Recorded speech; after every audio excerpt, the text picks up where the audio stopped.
안녕하세요. 복지정보, 생활정보, 건강정보부터 돈이 되는 일상생활들의 팁까지 정확한 정보로 꼼꼼하게 체크해서 빠짐없이 살펴봐드리는 복지도우미입니다. 오늘 영상도 대한민국 모든 여러분에게 도움되는 영상이길 바라면서 구독, 좋아요 꼭 부탁드려요. 구독, 좋아요 설정하시면 빠른 정보 알림되고 행복한 일만 가득하실 거예요. 작년 가스비가 대폭 인상되면서 난방비 폭탄 맞으신 분들 많으셨을 텐데요. 도시가스 요금이 약 36%까지 인상되면서 예상치 못한 난방비의 뉴스 보도가 끊이지 않았습니다. 난방비 폭탄을 맞으면서 보일러 전문가들까지 초빙하여 난방비 절약에 대해 보도하기도 했었는데요. 가스비가 인하되지 않는 이상 난방 요금은 작년과 비슷할 것으로 예상됩니다. 추위에 떨면서 난방을 안 할 수도 없고 어떻게 해야 보일러 난방비 절약할 수 있는지, 그리고 보일러 교체 시 정부에서 지원하는 지원금까지 지금부터 꼼꼼하게 체크해드릴게요. 매년 여름이 되면, 전기세 겨울이 되면 난방비 쉴 틈 없이 걱정해야 되는 것이 관리비입니다. 난방비 정말 하루 종일 틀어도 내가 그동안에 쓰는 비용보다 절약할 수 있는데요. 첫 번째는 보일러 컨트롤러 설정입니다.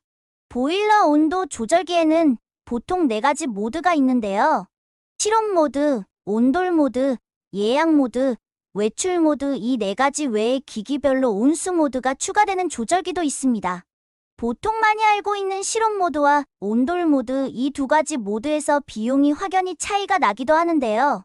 난방비 절약에는 가장 기본적인 보일러의 작동 원리부터 이해를 하셔야 합니다. 보일러 온도 조절기에는 아래쪽 부분에 작은 센서들이 위치하고 있는데요. 보통 대부분의 분들은 이게 어떤 역할을 하는지 모르십니다. 센서들이 위치하는 곳이 움푹 패인 곳도 있고 버튼처럼 돌출되어 있는 곳도 있는데 이것이 온도를 감지하는 역할을 합니다. 보일러는 이 온도 감지 센서에 따라서 온도를 올렸다 내렸다 하면서 설정 온도를 유지하게끔 만들어주는데요.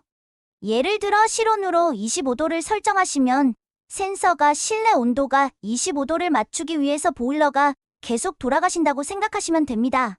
그렇기 때문에 이 보일러 컨트롤러 센서가 우풍이 심한 곳에 위치하고 있을 경우에는 설정한 온도에 도달하기 위해서 보일러를 계속 가동하기 때문에 여기서 난방비 폭탄을 맞게 되는 경우가 많습니다. 그럼 이제 이 보일러 온도 조절기에 명시되어 있는 실온 모드, 온돌 모드, 예약 모드, 외출 모드, 온수 모드가 각각 어떤 기능을 하며 어떻게 조절을 해야 난방비가 절약되는지 알아보도록 할게요. 첫 번째는 실온 모드입니다. 실온 모드는 주로 실내 공기를 따뜻하게 하기 위해서 쓰는 모드라고 보시면 되는데요. 우풍이 없는 아파트에서 주로 쓰는 방식입니다. 보일러 밸브 설정을 적절하게 해놓으셨다면 22도에서 24도로만 설정을 해놓으셔도 겨울철 따뜻하게 지내실 수 있습니다. 두 번째는 우풍이 있는 집에서 사용하는 온돌 모드입니다. 온돌 모드는 바닥속에 있는 보일러 배관들을 따뜻하게 데펴서 사용하는 방법입니다. 실온 모드와는 다르게 온도 설정을 보통 60도로 바닥을 살짝 따뜻하게 하여 방 안의 기온을 훈훈하게 만들어주시면 되는데요. 이렇게 바닥이 데펴지면 예약 설정으로 2시간에서 3시간 정도로 맞춰주시고 사용하시면 됩니다. 특히 저녁에 설정을 해두시고 주무시면 설정해둔 시간대로 바닥을 데펴주기 때문에 난방비 절감 효과를 보실 수 있습니다. 예약 모드의 경우에는 각 회사마다 조금씩 차이가 있을 수 있으니 사용 설명서를 참고하시면 되겠습니다. 세 번째는 온수 설정인데요. 이 온수 설정에서도 난방비 절감 효과를 보실 수 있습니다. 이 부분은 많은 분들이 신경 쓰지 않고 많이 넘어가는 설정 중 하나이기도 한데요. 우리가 쓰는 물의 따뜻한 정도를 설정하는 기능으로 보통 기기판에서는 저, 중, 고 또는 온돌 모드처럼 55도에서 80도까지 다양한데요. 이 온도 설정을 높이면 높일수록 따뜻해지는 것으로 착각하고 70도 이상 고온으로 쓰시는 분들이 많습니다. 보통 물을 쓸 때는 차가운 물과 혼합하여 쓰기 때문에 굳이 이렇게 높은 온도 설정을 안 하셔도 되는데요. 온도를 고온으로 높게 설정할 시에는 그 온도를 달성하기 위해 보일러가 계속 가동되기 때문에 주의하셔야 됩니다.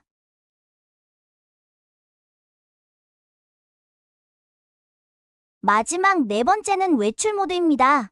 이 모드는 외출이라는 단어가 들어가 있어 오해하기 쉬운 설정인데요.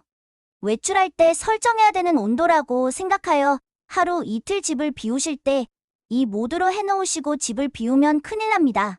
외출 모드의 역할은 장기간 외출을 할 때 보일러가 동파되는 것을 막기 위한 것으로 최소한의 온도를 유지하는 것인데요.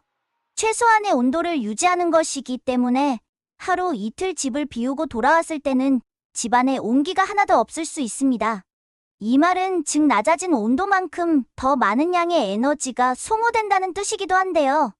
거주하는 곳이 실내 온도가 잘 유지되는 곳이라면 보일러, 외출 모드를 해도 온도가 많이 낮아지지 않겠지만 한파주의보 또는 영하 10도 이하를 웃도는 날씨라면 이 모드는 피해주시는 게 좋습니다.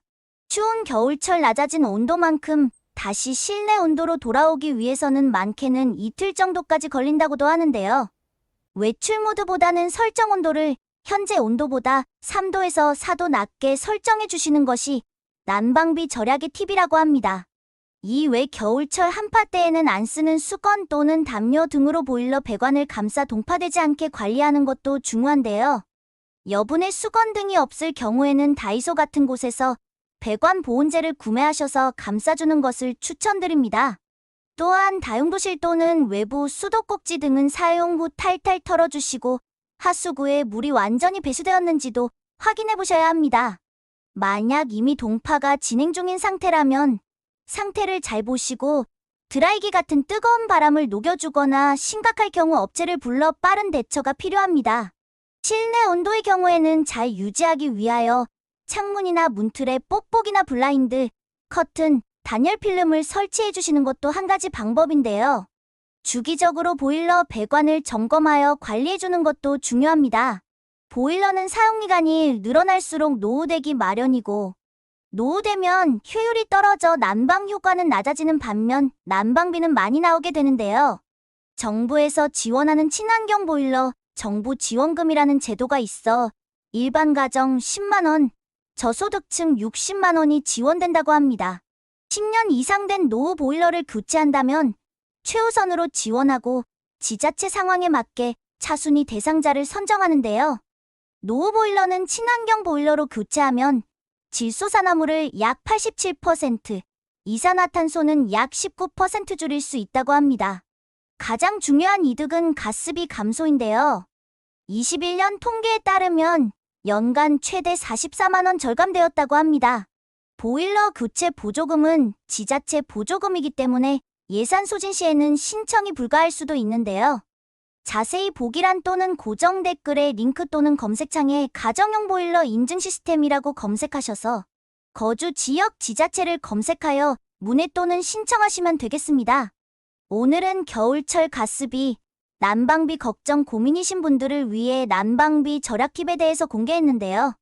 올 여름 전기세가 걱정이었다면 겨울에는 가스비 걱정 많이 하고 계실 부모님 또는 주변 분들에게도 많은 공유 부탁드립니다. 오늘도 좋은 정보가 되셨다면 힘이 되는 구독과 좋아요 꼭 부탁드리고요. 유익한 영상이었다면 응원의 댓글도 부탁드립니다. 행복한 하루 되세요.